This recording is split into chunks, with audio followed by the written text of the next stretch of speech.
একটা মজার ঘটনা শুনাই, কষ্ট হবে। উয়ুনুল হিকায়াত বিখ্যাত ইমাম ইবনুল জাওজি রাহমাতুল্লাহি আলাইহি লেখেন, হযরত ওমর রাদিয়াল্লাহু তাআলা আনহুর শাসন আমল চলতেছে। ইন দি মিন টাইমে হযরত ওমর ঘোষণা করে দিল, কোন বিদুফা যদি থাকে তাহলে হযরত ওমরের কানে যেন আওয়াজ দেওয়া হয়, তার জন্য সব কিছুর ব্যবস্থা করা হবে। গরিব যারা আছে তাদের জন্য ভরণ পোষণের দায়িত্ব সরকারি মাল থেকে বহন করা হবে। রাষ্ট্রীয়ভাবে কর্মক্ষমতা যারা হারিয়ে ফেলেছে, প্রতিবন্ধী, তাদের জন্য রাষ্ট্র সব কিছু বহন করবে। ওই সময় এক যুবক ছিল যার নাম ছিল জুনায়েদ বিন আফওয়ান। যেই মহল্লায় বাস করত সেই মহল্লাটার নাম হলো আফওয়ান, মানে ক্ষমা করে দাও। আল্লাহু আকবার। যুবকের নাম হলো জুনায়েদ। দেখতে অনেক সুন্দর, চমৎকার চেহারার অধিকারী, সুঠাম দেহের মালিক। যুবকের ঘরে মাত্র একজন সদস্য, যুবকের বাবা, আর কেউ নাই। বাপ আর ছেলে দুইজনে বসবাস করে। কয়েকদিন আগে তার মা দুনিয়ার থেকে বিদায় হয়। বাপ এতটাই কর্মক্ষমতা হারিয়ে ফেলেছে, নিজের কাপড় নিজে ধুইতে পারে না। এখন সন্তান প্রতিদিন সকালবেলা কাজে যাওয়ার আগে নিজের বাবার কাপড় চোপড়গুলা পুকুরে গিয়া অথবা কূপের থেকে পানি উঠায়া নিজে পরিষ্কার করে। পবিত্র জুমার দিন সন্তান নিজের হাতের পায়ের নখগুলা কেটে দেয় বাবার। আল্লাহু আকবার।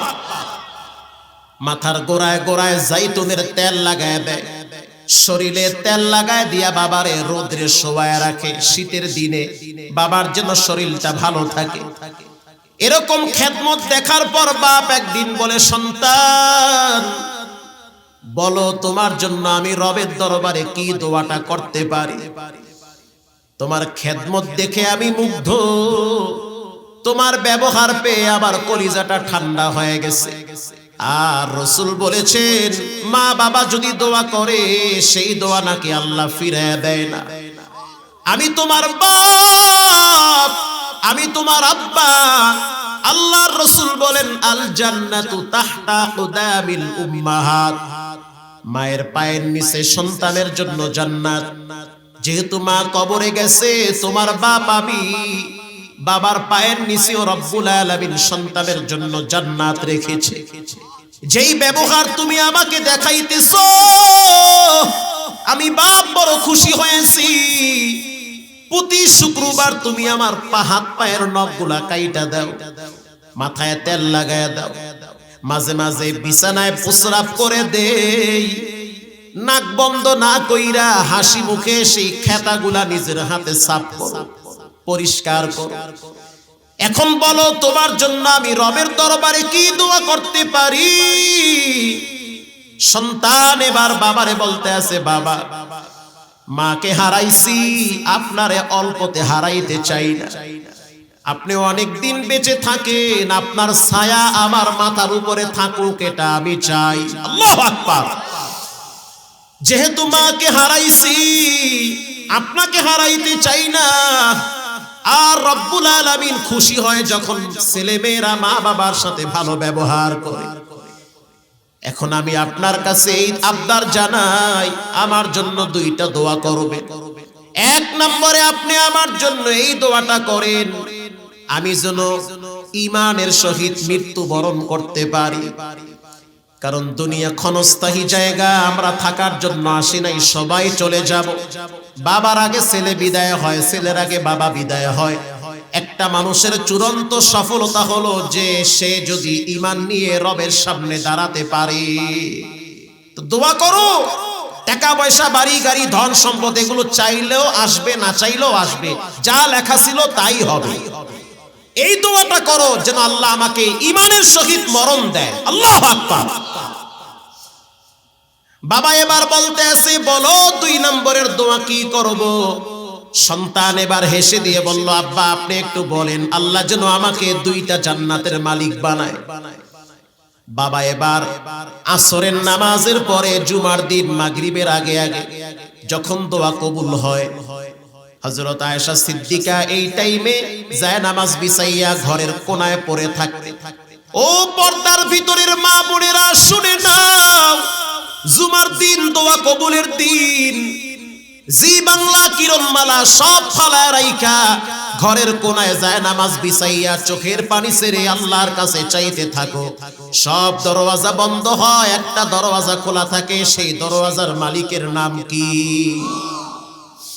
এবার যুবক বলতে আছে, বাবা দোয়া কবুলের টাইম, বুঝছি দোয়া কবুল হয়ে যাবে। এক নম্বরের দোয়া, রব যেন আমাকে ঈমানের সহিত মরণ দেয়। দ্বিতীয় দোয়া, আল্লাহ যেন আমাকে দুইটা জান্নাতের মালিক বানায়। বাবা এবার দোয়া করতে আছে, আল্লাহ আমার সন্তান আমার প্রতি যেই পরিমাণ ভালোবাসার, যেই পরিমাণ সহনশীলতা হয়েছে, আমি আমার সন্তানের প্রতি খুশি, আমি আমার সন্তানকে অনেক ভালোবাসি, তুমি আমার সন্তানটারে ভালোবাসো। আমার সন্তান আগে মরে না আমি মরি আগে, তাও তো আমি জানি না। অনেক সময় দেখা যায় বাপ বুড়া হয়ে গেছে, ছেলে অল্প বয়সে মারা যায়। কথা ঠিক না বেঠিক? অতএব আপনি আমার সন্তানটাকে যেদিন মৃত্যু দিবেন সেদিন ঈমানের সহিত মরণ দিয়েন, সে যেন স্বেচ্ছায় সজ্ঞানে কালেমা পড়তে পড়তে মরতে পারে, সেই তৌফিক আল্লাহ আপনি দান কইরেন। বাপ এই দোয়া করার পরে সন্তান পাশে জোরে বলতে আছে আমিন। এবার বাবা আবার দোয়া করতে আছে, আল্লাহ আপনি আমার সন্তানটার মৃত্যুর উপরে দুইটা জান্নাতের মালিক বানায়া দিয়ে। জান্নাত যদিও একটা, জান্নাতের স্তর হলো অনেকগুলো। আল্লাহর সিদ্ধান্ত আল্লাহর পার্লামেন্টে কবুল হয়ে গেছে। এই সন্তান প্রতিদিন সকালবেলা আরবের এক মালিকের বাড়িতে উটের পানি পান করাইতে যায়। এটা তার নিত্য দৈনন্দিন কাজ। প্রতিদিন সকালবেলা সে উটের পানি পান করায়। তো পাহাড়ি অঞ্চল অতিক্রম করে যাওয়া লাগে, যাওয়া আসার পথে আরবী এক সুন্দরী নারী যুবককে দীর্ঘদিন ধরে ফলো করতেছে। যখনই দেখে অন্য অন্য যুবকরা বাজে আড্ডা খানায় লিপ্ত হয়, কিন্তু এটা এমন একটা যুবক চরিত্র ভালো, কোনো দিকে বাজে নজর নাই, নিজের ঈমান আকীদা হেফাজত করে, সততার সহিত আগায়। মেয়েটা একদিন কাছে গিয়ে বলল, আমি তোমার সাথে পার্সোনাল সময় কাটাতে চাই, আমি তোমাকে অনেক পছন্দ করি, আসো তুমি আমার সাথে একটু পাহাড়ের পিছনে গিয়ে দুইজনে আড্ডা মারি। যুবক বলতে আছে, ইন্নী আখাফুল্লাহ, আমি একজনকে সবচেয়ে বেশি ভয় পাই, তিনি হলেন কে? দূর হয়ে যাও, আমি এই দেহের ভিতরে কোনো নারীর স্পর্শ লাগাই নাই, আমার এই রক্তের ভিতরে কোনো হারাম নাই। আমি চাই আমার পবিত্র যৌবন একটা সুন্দরী সুশ্রী নেককার নারীকে উপহার দিব, আমার স্ত্রীকে উপহার দিব। আল্লাহু আকবার। আমি একেবারে নির্ভেজাল, আমার চরিত্রের ভিতরে কলঙ্কের দাগ নাই, আমি কখনোই চাই না তোমার সাথে অবৈধ সম্পর্ক করতে। দ্বিতীয় দিন মেয়েটা আবার যুবককে অফার করলো, আসো দুইজনে মিলে একটু সময় কাটাই। মেয়েটা বলতে আছে, যখন সময় কাটাবা একটু দুইজনে নিরিবিলি একটা গোপন জায়গায় গিয়ে আড্ডা দেই।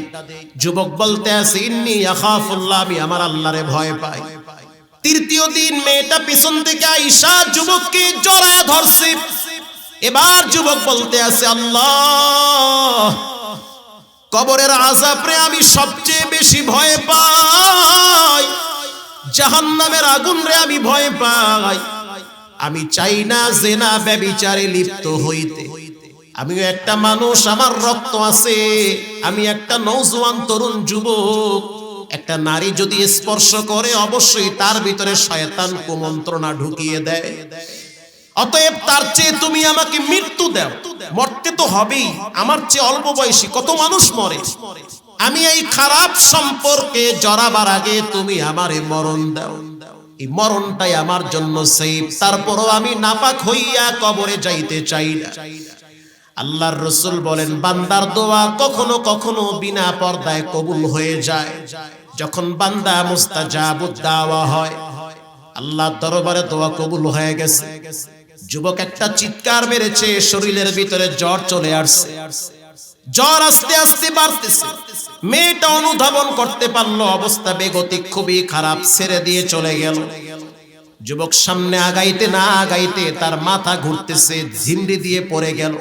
আর একটা সুস্থ মানুষও তো হঠাৎ দেখি মাথা ঘুরে পড়ে মরে যায়, কথা কন না কা? এবার যুবক কিছু দূর যাওয়ার পরে হঠাৎ যখন পড়ে গেল মাথা ঘুরায়া, কিন্তু মজার বিষয় হলো তার চেহারাটা অটোমেটিকলি কেবলার দিকে ঘুরে গিয়েছে। স্থানীয় রাখালরা দৌড়ায়া কাছে আইসা দেখলো পুরা চেহারাটা হলুদ বর্ণ হয়ে গেছে, ঠোঁটের কিনারায় হাসি লেগে আছে। সবাই আইসা যখন তার মাথা টিপতেছে, হাত পা টিপতেছে, কেউ পানি ঢালতেছে, একজনে বলতে আছে লাভ নাই, রফিকে আলার ডাকে সাড়া দিয়েছে, চলে গিয়েছে, সে না আর মারা গিয়েছে। এবার পাহাড়ি যুবকরা সেই যুবককে এক জায়গায় রাইখা তার বাড়িতে চলে গেল। বাবারে খবর দিল, বাবা আয়েশা বলতে আছে আল্লাহর সিদ্ধান্তকে মেনে নিয়েছি, আল্লাহ যেটা করেছে সেটা আমার সন্তানের মঙ্গলের জন্যই করছে, কান্নাকাটি করা যাবে না। আমি বাপ হইয়া দোয়া করলাম আল্লাহ যেন আমার বেটাটারে মাফ করে দেয়। এবার সন্তানের গোসল হয়ে গেল। গতকালকে আইনজীবী আলিফ সন্তান, তাকে ইসকনেরা শহীদ করেছে। আজকে তার জানাজায় লক্ষ লক্ষ মানুষের ঢল নেমেছে, তাকে কিন্তু গোসল করানো হয় নাই, কারণ সে শহীদ হয়েছে। আল্লাহু আকবার। বিনা গোসলে তার জানাজা হয়েছে, রক্ত বেয়ে বেয়ে পড়তে আছে কাপন দিয়া। তার মানে তাকে শহীদি মর্যাদা হিসাবে কবুল করেছেন কে? যুবক এবার যখন তাকে এক জায়গায় সময় রাখছে, গোসল করানোর পর কানের ভিতরে নাকের ভিতরে যখন তুলা দিয়া রাখছে, এরপরে যখন কবর খনন করা হইল, জানাজা পড়াইয়া যখন লাশ কবরে নামাইল, বাপ এবার নিজেই কবরে আগে নামছে। বাপ কবরে নামার পরে মাটি হাত দিয়া লারে আর বলে, হে মাটি, আমার এই সন্তানটারে চাপ দিবি না, জানি কবর একটা ভয়ঙ্কর জায়গা। আল কবরু রাউযাতুম মিন রিয়াজিল জান্নাহ আও হুফরাতুম মিন হুফারিন নার। কবর কারো জন্য জান্নাতের বাগান, কারো জন্য জাহান্নামের গর্ত। নাফরমানদের চিৎকারের আওয়াজ পশু পাখি শুনে, নাফরমানের চিৎকারের আওয়াজ যদি মানুষ শুনতো কাজ করতে পারতো না, সব ফালায় রাইখা জংলায় গিয়া কাটকাইটা জীবন চালাইতো। আল্লাহ তাআলা এই আওয়াজ মানুষের কানে পৌঁছায় না, মানুষ পাগল হয়ে যাবে।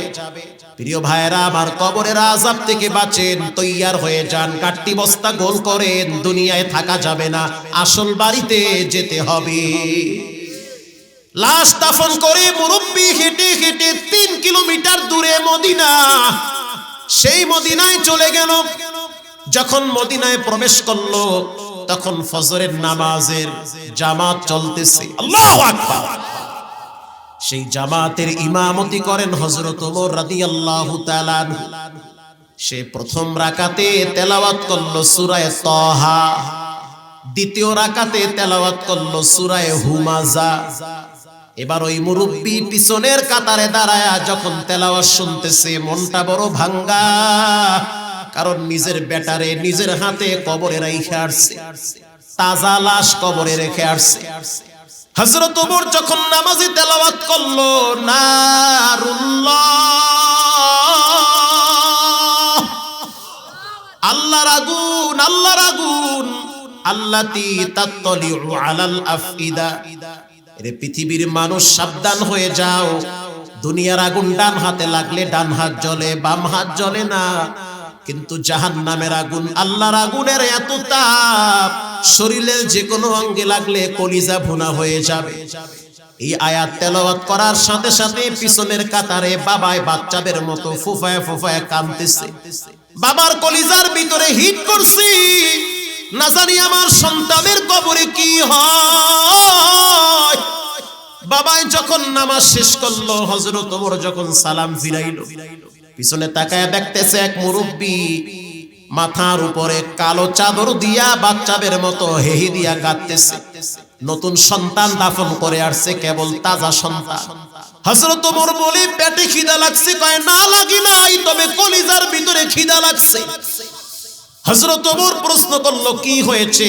বলে, আমার সন্তানটারে কবরে রাইখে আসছি। কবর তো একটা অন্ধকার, ছিদ্র নাই, হাওয়া বাতাস যাবে না, আলো বাতাস ভিতরে ঢুকবে না, কেউ খাবার দিতেও পারবে না, কেউ জানতেও পারবে না ভিতরে কেমন ব্যবহার করা হয়। হযরত ওমর বলতে আছে, তোমার সন্তানের নাম কি? বলে, আমার সন্তানের নাম জুনায়েদ বিন আফওয়ান। বলে, তাই নাকি? বলে, হ্যাঁ। তাহলে তো বুঝতে পারছি তোমার সন্তান নেককার সন্তান। চলো তোমার সন্তানের কবরের পাশে দাঁড়ায় আমি একটু জিয়ারত করব। আল্লাহু আকবার। হযরত ওমর রাদিয়াল্লাহু তাআলা আনহু এবার তার সন্তানের কবরের পাশে দাঁড়ায়া এই আমার তেলাওয়াতকৃত আয়াতটাই তেলাওয়াত করলো।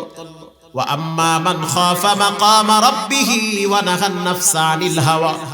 আল্লাহর ভয়েতে যারা গুনাহ ছেড়ে দেয়, পাপ ছেড়ে দেয়, আল্লাহ তাদেরকে একটা জান্নাতের মালিক বানায়। কবরের ভিতর থেকে যুবকের কণ্ঠের আওয়াজ, ওয়ালিমান খাফা মাকামা রাব্বিহি জান্নাতান। ওরে ওমর, শুনে নাও, আমার রব আমার বাবার দোয়া কবুল করেছে। আমার বাবায় দোয়া করছে, রব আমার সন্তানটার ঈমানের সহিত মরণ দাও, সেটাও রব কবুল করেছে। আর আল্লাহ তাআলা আমাকে জান্নাতে দ্বিতীয় স্তরের অর্থাৎ ভিআইপি জান্নাতের মেহমান বানাইছে, দুইটা জান্নাতের মালিক বানাইছে। রব্বুল আলামিন বলেন, ফাআম্মা মান তাগা, সীমা লঙ্ঘন করিও না। সীমা লঙ্ঘনকারীকে আমি পছন্দ করি না। কে সীমা লঙ্ঘনকারী? বাবায় ঘুমিয়ে আছে, ছেলে বাবার পকেটে হাত দিয়েছে টাকা চুরি করার জন্য। বলেন, কাজটা কি ঠিক হলো? যেই ঘরের সন্তান বাবার পকেটে চুরির জন্য টাকা হাত দেয়, যেই ঘরের সন্তান বাবার পকেটে হাত দিয়ে টাকা চুরি করে, ওই ঘরের বাপ কোটি টাকার মালিক হইল, কসম আল্লাহর ঘরে বরকত আসবে না। কামাইবে অনেক টাকা, কিন্তু দেখবে নাই নাই নাই নাই, ঋণ আর এই ঝামেলা, নানান সমস্যা। বাবার পকেটে হাত দিল, বাবায় আস্তে করে দেখে ফেলাইছে, পোলায় হাত দিছে, খপ কইরা সন্তানের হাত ধইরা ফেলাইছে। কেন তুমি আমার পকেটে হাত দিলা? সন্তান বলল, বাবা ভুল হয়েছে, মাফ করে দেন। বাবায় হয়তো প্রথমবারের জন্য তাকে ছেড়ে দিবে, ছেলে বুঝতে পারে নাই। কথা কন না কেন? কষ্ট হয় আপনাদের? আমার ভাষা কি বুঝেন? এবার বাবায় বলতে আছে, সন্তান খবরদার আমার পকেটে আর হাত দিবি না, টাকা লাগলে আমার কাছে চাবি, আমি দিব, কিন্তু আমি কোনো অবৈধ পন্থায় একটা টাকাও ব্যয় করতে চাই না। তুমি মেয়েদের সাথে ফিল্ডিং মারবা, সেই টাকা আমি দিব না। তুমি লেখাপড়া করো, হুন্ডায় তেল ভরবা, আর ওই বন্ধু বান্ধব নিয়ে আড্ডা মারবা, তেলের টাকা আমি বাবা দিতে চাই না। যদি তেলের টাকা কামাই করতে হয়, তাহলে তুমি লেখাপড়ার ফাঁকে ফাঁকে ডিউটি করো, কামলা দিয়া খাও, টাকা পয়সা জমা করো, নিজেও খরচ করো, আমাদের ফ্যামিলিতেও খরচ করো, ঠিক না বেঠি? কিন্তু আমার কাছ থেকে এই টাকা পাবা না। সন্তান চিন্তা করলো, বাবার পকেটে যেভাবেই হোক আবার হাত দিব। আবার একদিন তাকায় দেখলো বাবাই ঘুমায় গেছে, সন্তান বাবার পকেটে আবার হাত দিয়েছে। বাবায় রাগ কইরা ফট কইরা হাতটা ধইরা ফেলাইছে। দ্বিতীয়বার যে আমার পকেটে হাত দিলা, কাজটা কিন্তু ভালো করো নাই, এবার তোমাকে বেঁধে লাঠি দিয়ে তোমাকে প্রহার করা হবে, পানিশমেন্ট দেওয়া হবে, তোমার বিচার হবে। সন্তান চোখের পানি ছেড়ে দিয়ে বলে, আব্বু ক্ষমা চাই, এই কাজ আমি আর তৃতীয়বার করব না, মাফ করে দেন। আমার এই শরীরের ভিতরে একটা আঘাত কোনোদিন লাগে নাই, তুমি আমাকে কত আদর ভালোবাসা দিয়ে বড় বানাইছো, আজ কিভাবে তুমি আমার এই দেহের উপরে আঘাত করবা? বাবা তখন সন্তানের মায়ায় পইরা সন্তানের চোখের পানি দেখে ছেড়ে দেয়, ফারদার তৃতীয়বার আর হাত দিবা না। সন্তান 2-4 দিন ভালো থাকে। হঠাৎ একদিন তাকায় দেখে বাবায় চেহারায় গামছা দিয়ে আরামে ঘুমাইতেছে। এবার সন্তানকে শয়তান খোঁচায়, যাও বাবার পকেটে হাত দাও। বাবায় তো ঘুমায়, দেখবে না যে কিভাবে তুমি টাকা চুরি করো। সন্তান এবার সুযোগ পাইয়া বাবার পকেটে গিয়ে আবার হাত দিল। ওই টাইমে একটা মাছি আইসা বাবার নাকে পড়ল, অথবা কপালে পড়ল, অথবা হাতে পড়ল। আস্তে করে বাবার ঘুমটা ভেঙে গেল। ডাইনে ছায়া দেখে সন্তান বাবার পকেট থেকে 500 টাকার নোট নিয়ে যাচ্ছে। বলেন বাবার মেজাজ ঠান্ডা না গরম? আরো জোরে বলেন। মেজাজ গরম হয়ে গেছে। এবার বাপ সন্তানের কলার ধরছে, হাত ধরছে, একটা দড়ি এনে বাঁধছে। বাঁধার পরে বলতে আছে ফাম্মা মান তাগা, সীমা লঙ্ঘন করেছো, এইবার আর কোনো ছাড় নাই।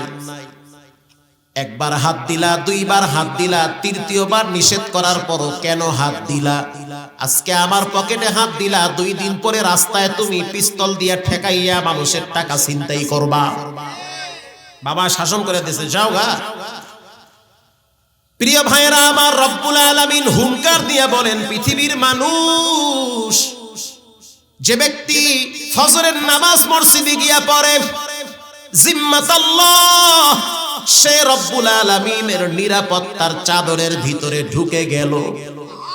সুবহানাল্লাহর ভলিউম বাড়ায়া দেন। যোহরের আগে যদি আপনার মরণ হয়, আপনার ঠিকানা হবে আল্লাহর জান্নাতে। কবরে যাওয়ার পরে আপনি বলবেন, ফেরেশতারা হিসাব নিকাশ সব পরে, উজুর পানি দাও, সূর্য লাল হয়ে গেছে, আসরের নামাজ পড়ব। হাদিসের কিতাবে আসছে, নামাজিওয়ালা ব্যক্তি কবরে যাওয়ার পরে বলবে, নারী হোক পুরুষ হোক, কবরে যাওয়ার পরে বলবে, সুয়াল জবাব পরে, সূর্য তো লাল হয়ে যাচ্ছে, তাড়াতাড়ি উজুর পানি দাও, উজু বানাইয়া আসরের নামাজ পড়ব। ওই সময়টা আসরের টাইমের মতো লাগবে। ফেরেশতারা বলবে, নামাজ পড়ার দরকার নাই, এতদিন যা পড়ছো এটার ফল এখন ভোগ করবা। প্রিয় ভাইয়েরা আমার, আল্লাহ রাব্বুল আলামিন যখন একটা মানুষকে ফজরের টাইমে মসজিদে ডাকে, তো তার খবর থাকে না। রাত্র 2টা পর্যন্ত খেতার ভিতরে নিজের পার্সোনাল বেডরুমে মোবাইলের দিকে তাকায়া তাকায়া কত রকমের গুনাহ করে। অথচ রব্বুল আলামিন একটা মানুষকে এত ভালোবাসেন, জানলার দরজার ফাঁক দিয়া বাতাস পাঠায়া, অক্সিজেন দিয়া নাফরমানটারে আল্লাহ বাঁচায়া রাখে। কথা কর না কা? অথচ তুমি আমি যদি কখনোই স্ত্রীর সাথে আর সন্তানের সাথে খারাপ ব্যবহার করি, দেখবেন সন্তানরা বলবে, পচা আব্বু। স্ত্রী বলবে, তোমার সাথে আর সংসার করা সম্ভব না। স্বার্থে আঘাত লাগলে বন্ধু বান্ধব গুলা চেহারা কালা বানায় ফেলায়। অথচ আপনি প্রতিদিন আল্লাহর দেওয়া নিয়ামত ভোগ করেন, আল্লাহর দেওয়া শক্তি পা ব্যবহার করেন, আল্লাহর দেওয়া শক্তি হাত ব্যবহার করেন। একটা গাড়ি চলতে তেল লাগে, অকটেন লাগে, ডিজেল লাগে, পেট্রোল লাগে, মোবিল লাগে, গিয়ার অয়েল লাগে, এরপরে চাকার ভিতরে হাওয়া দেওয়া লাগে।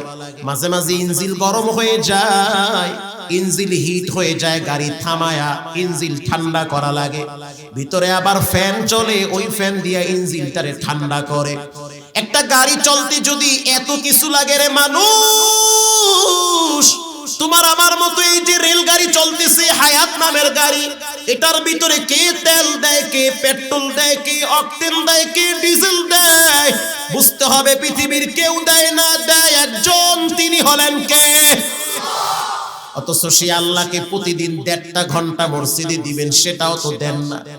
হঠাৎ যদি স্ট্রোক করে প্যারালাইজ হয়ে বিছানায় পড়ে যান, মরবেনও না, বাঁচবেনও না, একা একা নীরবে কাঁদতে হবে, আর ভিতরে জ্বলে পুড়ে শেষ হয়ে যাবে। প্রিয় ভাইরা আমার, এজন্য আল্লাহ বলেন, ফাআম্মা মান তাগা, সীমা লঙ্ঘনকারী হইও না। ফজরে আসো নাই, কিচ্ছু বলি নাই, আসো যোহরের টাইমে তোমারে আমি মসজিদ থেকে ডাকি। আর যে ব্যক্তি মসজিদে ঢুকে, সে আল্লাহর মেহমান হয়ে যায়।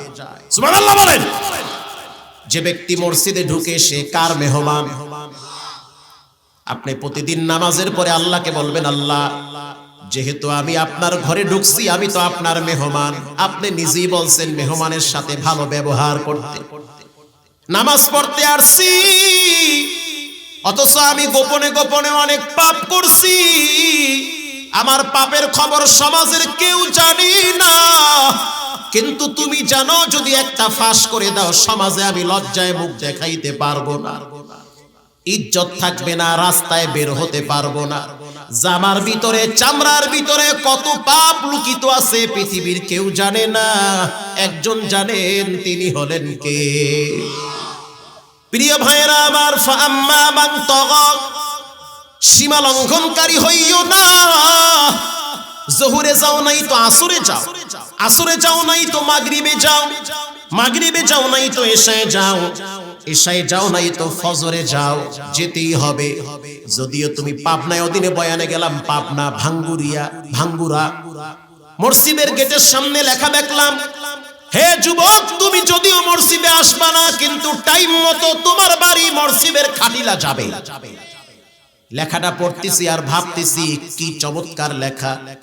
মসজিদের সভাপতি, দাড়িতে মেহেন্দি দেওয়া, তিনি আবার ওই টাইমে দেখলাম উযু কইরা ভিতরে ঢুকতেছে।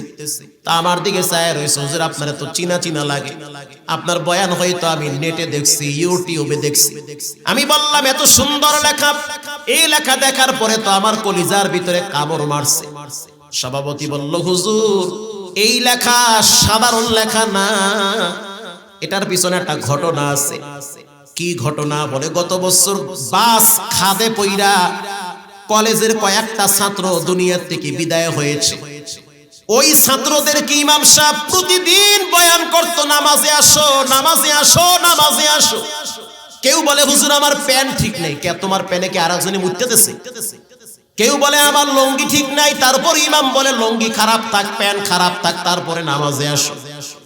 নামাজে যদি না আসো, মনে রাখবে মসজিদের পালকিটা ঠিকই তোমার বাড়িতে যাবে। ঘটনাক্রমে দেখা গেল কিছুদিন পর গাড়ি খাদে পড়ে কয়েকজন যুবক মারা গেল, তার ভিতরে তারাও ছিল। ইমাম সাহেব বলল, এখানে লিখে দাও, যদিও তুমি মসজিদে আসবা না যুবক, কিন্তু মসজিদের পালকি টাইম মতো তোমার বাড়ি চলে যাবে। নারায়ে তাকবীর! যুবক ভাইরা আমার, পায়ে হাত দিয়ে বলি, অনুরোধ করে বলি, প্রতিদিন দেখবা যুবকের মৃত্যু। এমন কোন রাত নাই, দিন নাই যেই রাতে দিনে যুবকের মৃত্যু হয় না। আল্লাহু আকবার বলেন। এজন্য আল্লাহকে ভয় করেন, সময় থাকতে পাটাকে মসজিদে ঢুকান, তা না হলে রব চাইলে পা বেঁকা বানায়া ভিক্ষার পট হাতে ধরায়া দিতে পারে। এরপরে আল্লাহ তাআলা বলেন, ওয়া আসারাল হায়াতাদ দুনিয়া, দুনিয়াকে সময় কম দাও, আখিরাতকে সময় বেশি দাও। আগে দেখছি আমরা লেখাপড়ার ফাঁকে ফাঁকে খেলাধুলা করতাম, তার মানে সারাদিন লেখাপড়া নিয়ে ব্যস্ত। স্কুলে যাও, মাদ্রাসায় যাও, আসরের পরেও মাঝে মাঝে হাতের লেখা লেখা লাগতো, মাগরিবের পরে পড়াই লাগতো, ফজরের পরে কোরআন পড়া লাগতো। বলেন সারাদিনের আগের একটা সময় এমন ছিল, সারাদিন লেখাপড়া নিয়ে ছেলে মেয়েরা ব্যস্ত ছিল কি ছিল না? লেখাপড়ার ফাঁকে ফাঁকে খেলাধুলা করত। আর এখন একটা সময় পার করতেছি খেলাধুলার ফাঁকে ফাঁকে লেখাপড়া করে। কথা কন না? সারাটা দিন mobile, PUBG, free fire, TikTok, এই সমাজের যুবক যুবতী, তরুণ তরুণী, কিশোর কিশোরীদের মেমোরি নষ্ট করে ফেলেছে। এজন্য সময় দাও, আল্লাহকে সময় দাও, ইবাদত বন্দেগীতে নিজেকে কাটায় দাও। প্রতিদিন 100 বার ইস্তেগফার করো। যেই নবীর কোনো গুনাহ নাই, সেই নবীও প্রতিদিন 100 বার আল্লাহর কাছে তওবা করেছে। আল্লাহু আকবার! প্রিয় ভাইয়েরা আমার, এরপরে রব্বুল আলামিন বলেন, যারা সীমা লঙ্ঘন করবে, ফাইন্নাল জাহিমা হিয়াল মাওয়া, তাদের ঠিকানা হবে জাহিম নামক জাহান্নামে। জাহান্নামের অনেকগুলা নাম আছে, একটা নাম আছে জাহিম, আর একটা নাম আছে সাকর। সাকর নামক জাহান্নামে কারা যাবে? বলে যারা বেনামাজি তারা যাবে। জাহান্নামের আরো একটা নাম আছে, সেই নামটা হলো ওয়াইল। জাহান্নামের একটা এরিয়ার নাম হলো ওয়াইল। ওয়াইলুল লিকুল্লি হুমাযাতিল লুমাযা ওয়াইলুল লিল মুতাফফিফিন। এরকম জাহান্নামের অনেকগুলা নাম আছে। ঠিক তেমনি ভাবে জান্নাতের অনেকগুলা নাম আছে। রব বলেন, যারা সীমা লঙ্ঘনকারী হয়, নামাজের টাইমে চায়ের দোকানে বসে অনেক মুরব্বিদেরকে দেখি বড় বড় দাড়ি নিয়ে টিভির সামনে বসে বসে বিড়ি খায়, চা খায়, অথচ নামাজ পড়ে না। এরা দুনিয়া নিয়ে ব্যস্ত হয়ে গেছে। আল্লাহ কয়, রেডি হও, ফাইন্নাল জাহিমা হিয়াল মাওয়া, তাদের ঠিকানা হবে জাহিম নামক জাহান্নামে। লম্বা আলোচনা, লম্বা তাফসীর সংক্ষেপ করে দিচ্ছি। ওয়া আম্মা মান খাফা মাকামা রাব্বিহি ওয়া নাহান নাফসা আনিল হাওয়া, আল্লাহর ভয় যারা নিজেকে পাপ মুক্ত রাখবে, আল্লাহ পাক বলেন নবী আপনি জানায় দেন ফা ইন্নাল জান্নাতা হিয়াল মাওয়া, মাওয়া নামক জান্নাতে তাদের ঠিকানা হয়ে যাবে। আলহামদুলিল্লাহি রাব্বিল আলামিন। ربنا ظلمنا أنفسنا وإن لم تغفر لنا وترحمنا لنكونن من الخاسرين ربنا آتنا في الدنيا حسنة وفي الآخرة حسنة وقنا عذاب النار رب ارحمهما كما ربياني صغيرا رب ارحمهما كما ربياني صغيرا اللهم لك الحمد كله ولك الشكر كله لك الحمد بالإيمان ولك الشكر بالإسلام يا أرحم الراحمين রব্বুল আলামিন সারা জীবনের গুনার গাঁটটি মাথায় নিয়ে হাত তুলছি, গুনাহ করে করে জীবনটারে শেষ করে দিয়েছি। রাতের আধারে দিনের বেলায় অনেক রকমের পাপাচারে লিপ্ত হয়েছি।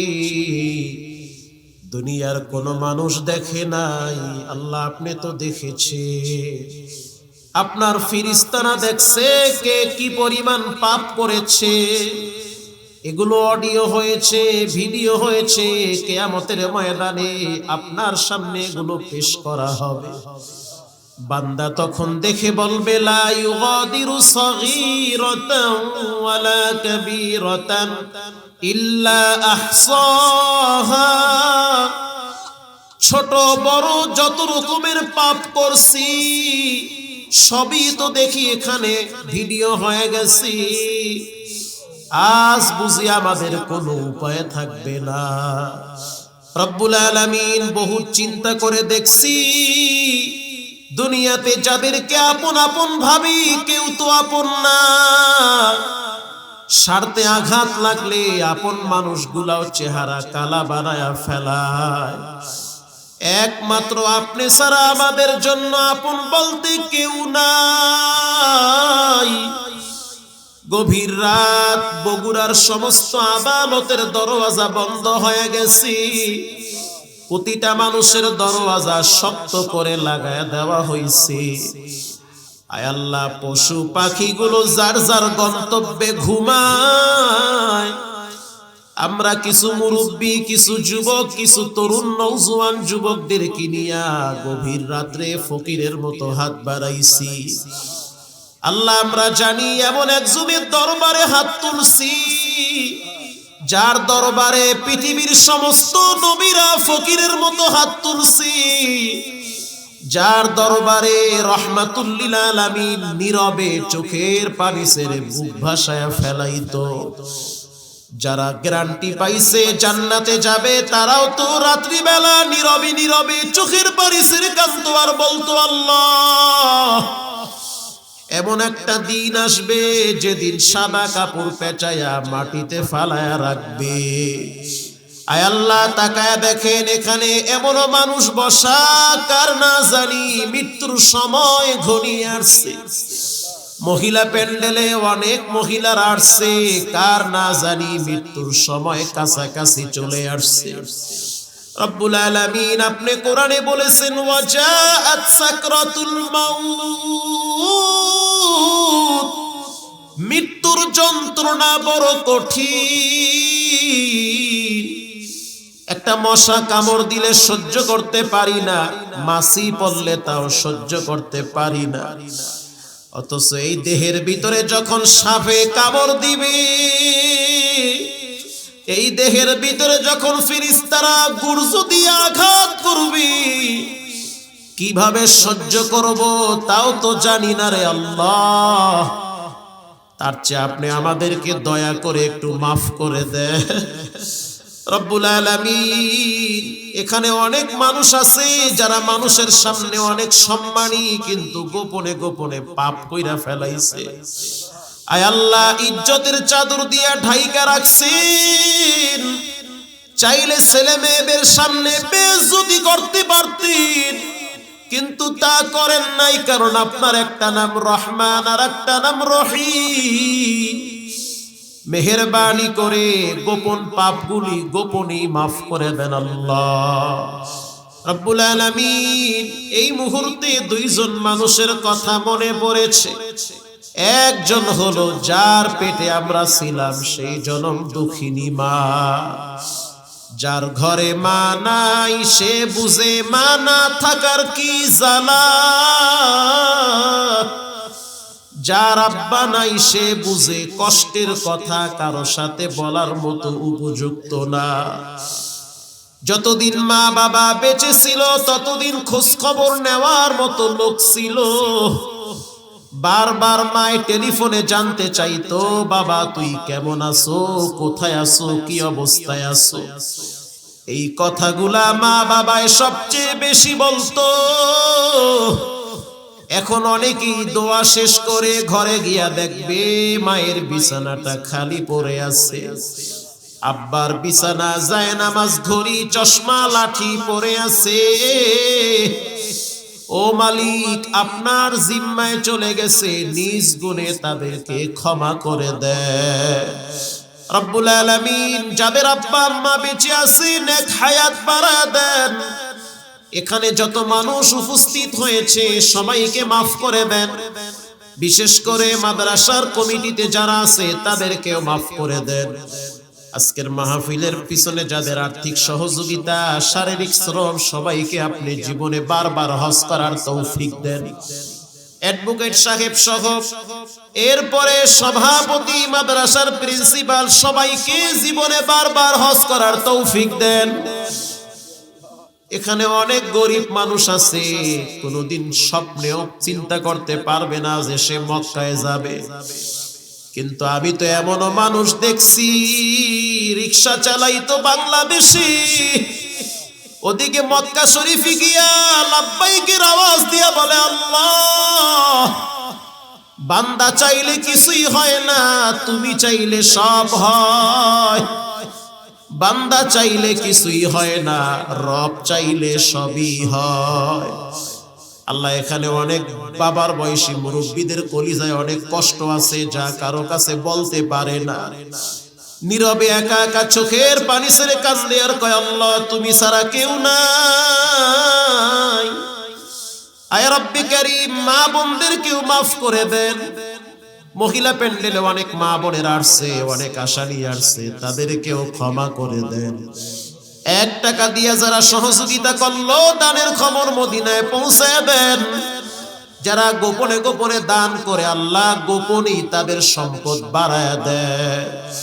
আল্লাহুম্মা হাসিবিনি হিসাবান ইয়াসীরা, আল্লাহুম্মা হাসিবিনি হিসাবান ইয়াসীরা। সুবহানা রাব্বিকা রাব্বিল ইজ্জাতি আম্মা ইয়াসিফুন ওয়া সালামুন আলাল মুরসালিন والحمد لله رب العالمين واجعل آخر كلامنا রব্বুল আলামিন। অনেকেই দোয়া চেয়েছে, সবার দোয়া আপনি কবুল করে নেন। আয় আল্লাহ, ইসলামী সমস্ত দলগুলোকে আপনি কবুল করে নেন। সকলকে ঐক্যবদ্ধভাবে দেশের জন্য কাজ করার তৌফিক দেন।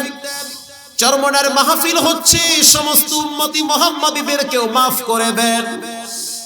সারসিনা চরমনাই হিফাজত, চরমনাই জামাত, বিএমপি, যে যেখানে যারা আছে পরস্পরে মিল মহব্বত তৈরি করে দেন। আল্লাহ হিংসা দূর করে দেন। ওয়াসালামুন আলাল মুরসালিন ওয়ালহামদুলিল্লাহি রাব্বিল আলামিন ওয়াজআল আখির কালাম বিহাক্কি কালিমাত তাইয়্যিবা লা ইলাহা ইল্লাল্লাহু মুহাম্মাদুর রাসূলুল্লাহ।